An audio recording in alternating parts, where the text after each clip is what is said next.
किशनपुर गांव में एक खुंखार डाकू मंगल सिंह अपने परिवार के साथ रहता था।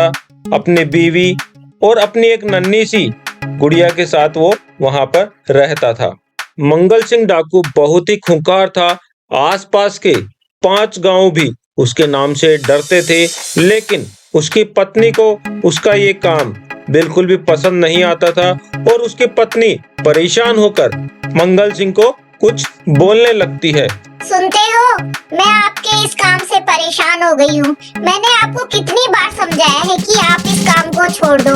हमारे एक ही तो गुड़िया है और हमें उसको पढ़ा लिखा के बहुत आगे बढ़ाना है। अगर वो पढ़ेगी तभी तो एक अच्छी इंसान बनेगी।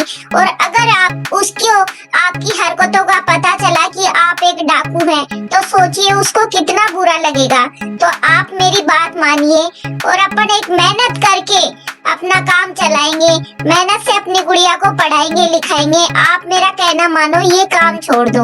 अरे आशा, तुम वाकई में एक आशा की किरण हो, लेकिन अगर मैंने ये काम छोड़ दिया तो भाग्यवान, हमें भूखा मरना पड़ेगा। हमारे घर में चूल्हा भी नहीं जलेगा। हेलो, हाँ मुन्ना, क्या हुआ? बैंक लूटना है? चलो मैं अभी आता हूँ, बस निकल रहा हूँ घर से। हाँ, थोड़ा खाना खाने लग गया था, बस अभी आ रहा हूँ और निकलता हूँ। अरे आप मेरी बात मानिए, आप इस काम को छोड़ दीजिए। इस काम में कुछ नहीं रखा है। हमें लोगों की बद्दुआएं मिलती है। हम मेहनत करके अपने बच्ची को आगे पढ़ाएंगे लिखाएंगे और उसे बहुत बड़ा अफसर बनाएंगे। और इस प्रकार रोजाना की तरह डाकू मंगल सिंह और उसकी पत्नी आशा के बीच झगड़ा होने लगता है और परेशान होकर डाकू मंगल सिंह उसको बोलने लगता है। अरे आशा, मेरी बात सुनो, मैं भी इस काम से परेशान हूँ, लेकिन हमें खाने के लिए कुछ तो करना ही पड़ेगा।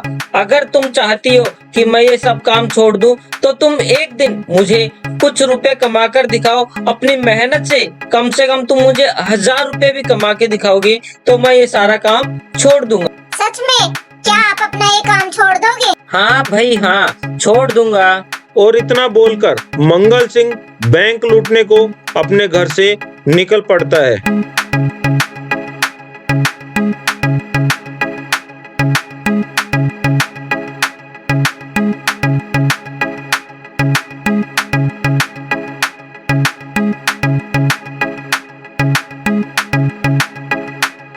और अगले दिन डाकू मंगल सिंह की बेटी मुनिया गहरी नींद में सोती रहती है और मंगल सिंह की पत्नी आशा उसको स्कूल भेजने को जगाने लगती है। मुनिया, ओ मेरी प्यारी मुनिया, उठो बेटा, सुबह हो गई है, स्कूल नहीं जाना है क्या?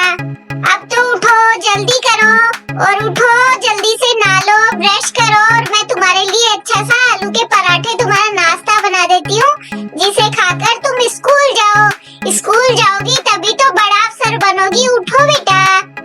आशा रोजाना की तरह अपनी बेटी को स्कूल जाने के लिए बड़े ही प्यार से जगाती है और उसको उठाने का कई प्रयास करती है, लेकिन मुनिया गहरी नींद में सोती रहती है। और जैसे ही मुनिया की आंख खुलती है, मुनिया अपनी माँ से बोलने लगती है। मम्मी मम्मी, आज मैं स्कूल से छुट्टी कर लूं? आज मेरा मन नहीं है, मैं कल चली जाऊंगी। आज मेरे को बहुत गहरी नींद आ रही है। अरे नहीं मेरी प्यारी मुनिया, अब जल्दी से उठो, स्कूल तो रोज जाते हैं बेटा, और जो लोग सोते हैं वो बहुत कुछ खोते हैं। हमें कुछ खोना नहीं है, हमें आगे बढ़ना है। और आगे तुम जब भी बढ़ोगे जब तुम रोज स्कूल जाओगे, इसलिए तुम जल्दी से खड़ी हो जाओ और स्कूल के लिए तैयार हो जाओ। और इस प्रकार से आशा अपनी बेटी मुनिया को बहुत ही प्यार से समझाती है स्कूल जाने के फायदे। और मुनिया भी अपनी माँ आशा की बात सुनकर झट से तैयार हो जाती है और स्कूल जाने को रेडी हो जाती है। और आशा सब्जी बेचकर कुछ पैसा कमाने की सोचती है। सब्जी ले लो, सब्जी, सब्जी वाली आई है। टमाटर है, लाल लाल टमाटर है, आलू है, प्याज है, अदरक है और क्या है, मूली भी है। और मेरे पास तो सब्जी का भंडार है और फलों की दुकान है। एक बार तो आइए आप। आओ विमला मौसी, आओ दीदी, सब्जी ले लो।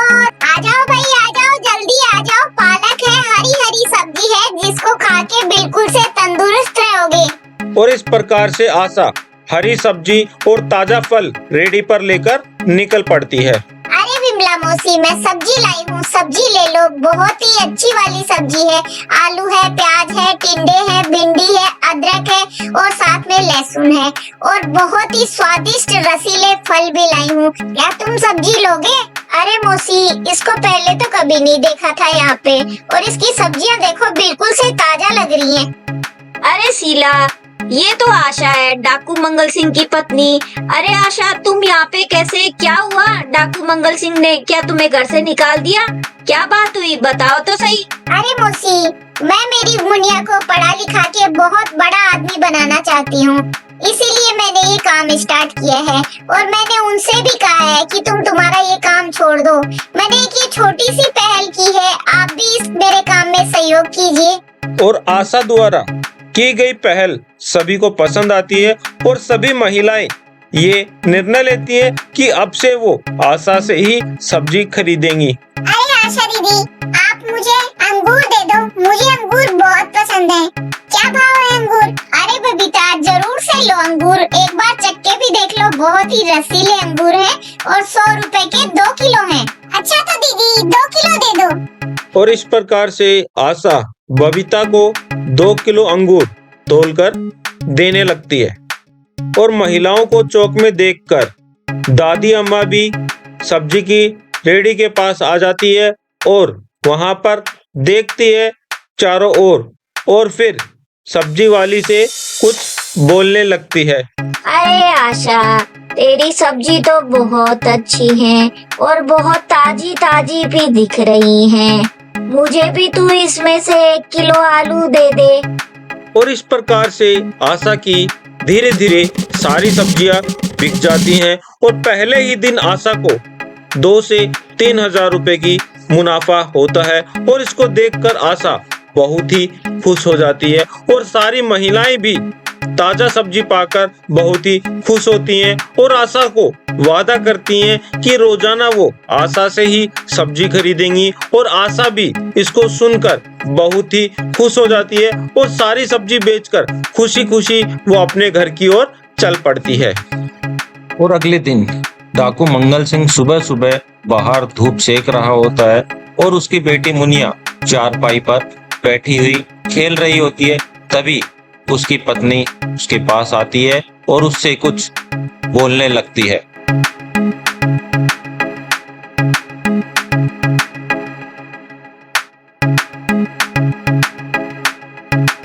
तुम तो कहते थे कि मुझे 1000 रुपए कमा के दिखाओ। ये देखो 2 से 3 हजार रुपए कमाए हैं मैंने।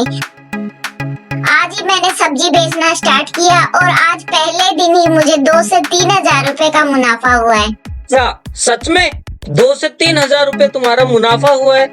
ये तो बहुत अच्छी बात है। तो अब से मैं भी सारे बुरे काम छोड़ दूंगा और अपनी मुनिया को पढ़ा लिखा कर एक अच्छा नागरिक बनाऊंगा और तुम्हारी सब्जी बेचने में मैं भी अब से रोजाना मदद करूंगा। हम दोनों मेहनत कर कर खूब पैसा कमाएंगे और हमारी मुनिया को पढ़ा लिखा कर एक बड़ा अफसर बनाएंगे। और इस प्रकार से आशा ने डाकू मंगल सिंह का नजरिया बदल दिया और उसको भी मेहनत करना सिखला डाला। तो दोस्तों, आपको ये कहानी कैसी लगी कमेंट कर जरूर बताइएगा।